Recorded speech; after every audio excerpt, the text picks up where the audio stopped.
Donc, les zéros de la fonction ou les abscisses à l'origine, c'est la même chose. Ce que l'on cherche, c'est les valeurs de x quand y vaut 0 ou encore les points de rencontre de la courbe avec l'axe des x.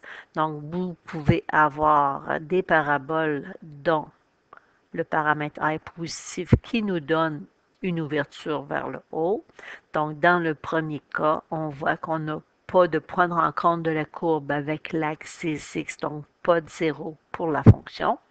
Dans le deuxième cas, on voit que la courbe touche l'axe des x, donc c'est son sommet, mais il touche l'axe des x en un seul point. Donc, j'ai un seul 0 pour ma fonction. Et dans le deuxième cas, je vois que ma parabole touche à l'axe des x à deux endroits différents. C'est le même principe. Si votre paramètre A est négatif, bon, dans ce cas-là, on aurait une ouverture vers le bas, donc pas de point de rencontre dans notre cas ici de la parabole avec l'axe des x. On pourrait avoir un seul point de rencontre, et ça serait le sommet, donc un seul 0 pour notre fonction, et on pourrait en avoir aussi deux points de rencontre, donc deux 0 pour notre fonction. Donc, pour résoudre, on va avoir à utiliser des formules quadratiques. Quand on est en forme générale, le discriminant, le B2-4AC, si ça vous donne un nombre négatif, ben la racine carrée d'un nombre négatif n'existe pas. Donc, c'est impossible d'avoir des valeurs de x, donc pas de point de rencontre, pas de 0 pour la fonction. Puis le discriminant pour la forme canonique, le nombre qu'on va aller mettre à l'intérieur de la racine carrée, c'est le moins k sur a. Si ce nombre-là vous donne un nombre négatif, ben, il n'y aura pas de 0 pour votre fonction. Pour avoir un seul point, hein, donc le sommet de la parabole sur l'axe des x, quand vous allez faire votre discriminant, le calculer sous la forme canonique ou sous la forme générale, vous allez trouver 0 comme valeur. Donc, dans ce cas-là, on aurait deux solutions, c'est deux fois la même, donc on dit qu'on a une seule réponse dans ce cas-là.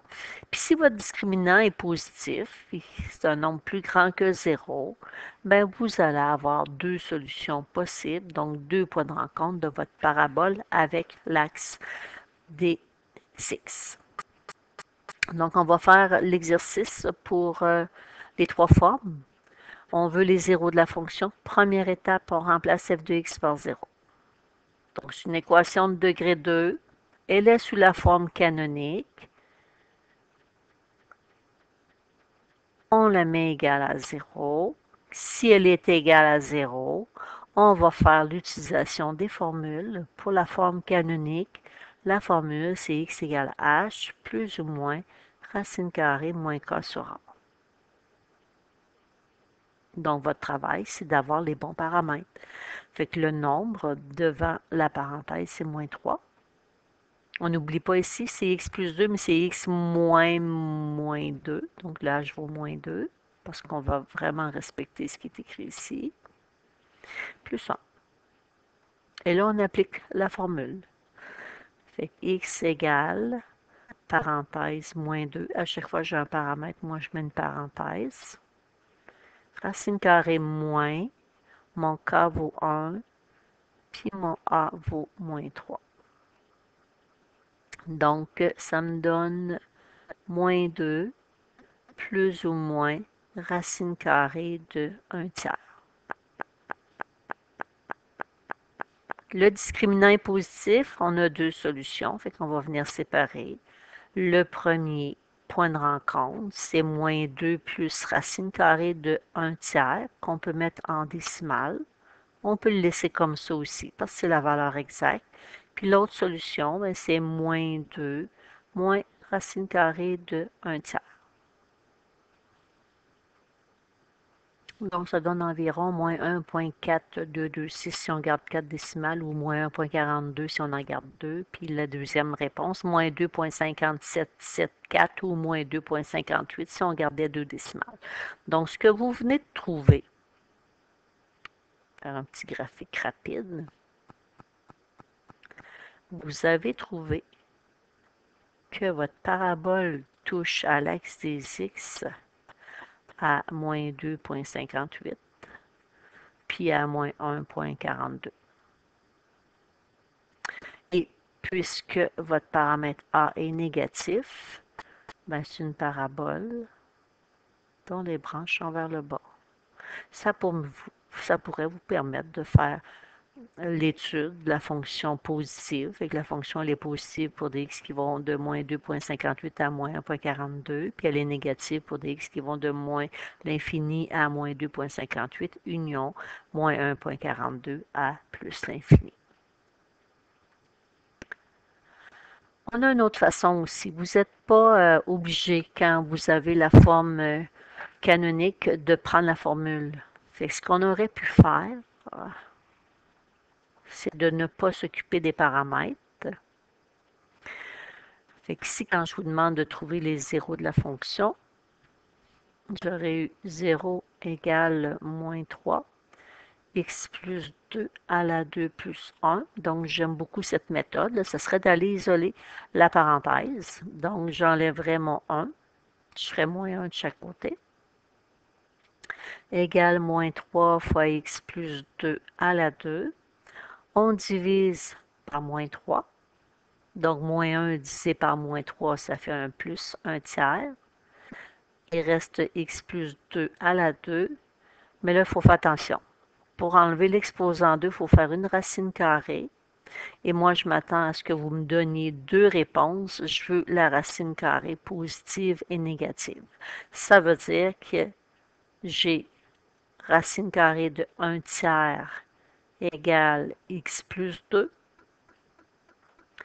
Et j'ai aussi mon x plus 2 qui est égal à moins racine carrée de 1 tiers. Vous devez absolument donner les deux solutions. Fait que si on veut x, on va faire moins 2 de chaque côté. Fait que moins 2 plus racine carrée de 1 tiers égale x.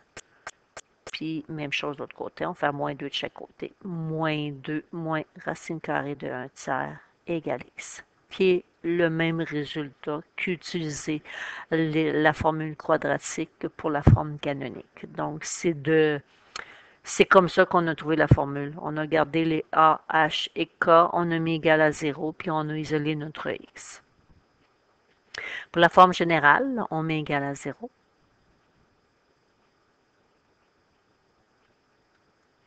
Parce qu'on cherche le 0 de la fonction. Donc, la valeur de x quand y vaut 0, on a nos paramètres. Le a vaut 5, le b vaut moins 20, le c vaut 1, parce que l'équation de degré 2 est égale à 0. Fait qu'on va aller utiliser notre formule quadratique.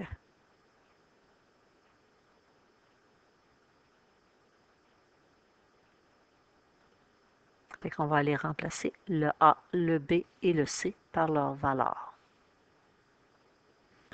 Donc, ça nous donne moins 20, plus ou moins racine carrée, entre parenthèses, moins 20 à la 2, moins 4 fois 5 fois 1.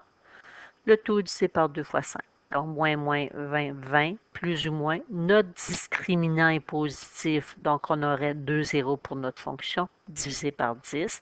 Les valeurs exactes, 20 plus racine carrée de 380, le tout divisé par 10. Donc, on peut aller chercher en décimale combien ça nous donne.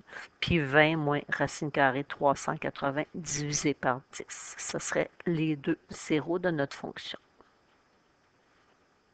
Donc, en décimale, environ 3,94 ou 3,95 à 2 décimales près, puis 0,0506 ou 0,05 à 2 décimales près. Qu'est-ce qu'on a trouvé? On a une parabole qui touche l'axe des x à deux endroits. Notre paramètre a était positif. Fait qu'on aurait une parabole avec l'ouverture vers le haut.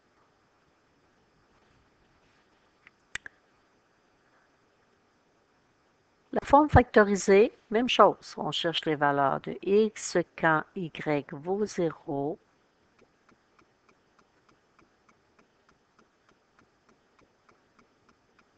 Donc, l'équation est égale à 0. Nous, paramètre, le paramètre a vaut 2. X plus 4, c'est la même chose qu'écrire x moins 4. Fait que le x1 vaut moins 4. X moins 6, c'est la même chose qu'écrire x moins plus 6. Les zéros de la fonction, ben, on n'a pas de calcul à faire. C'est le x1 puis le x2 qui nous donne les zéros de la fonction. Fait qu'on a un point de rencontres sur l'axe des x quand x vaut moins 4, puis quand x vaut plus 6. D'où ça vient?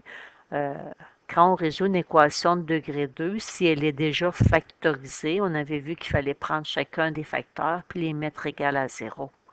Fait que si on isole, on ferait moins 4 de chaque côté. Même chose avec l'autre facteur. X moins 6 égale 0. Mais si on veut isoler, on fait plus 6 de chaque côté. Fait qu'aucun calcul, lorsqu'on a notre forme factorisée, les deux paramètres x1 et x2 nous donnent les zéros de notre fonction. Fait que rapidement, on pourrait avoir une idée du graphique. On a les points de rencontre avec l'axe des x et on a un paramètre A ici qui est positif. Fait qu'on a une idée de notre graphique. Fait que si on va avoir plus de précision, on pourra aller chercher les coordonnées du sommet.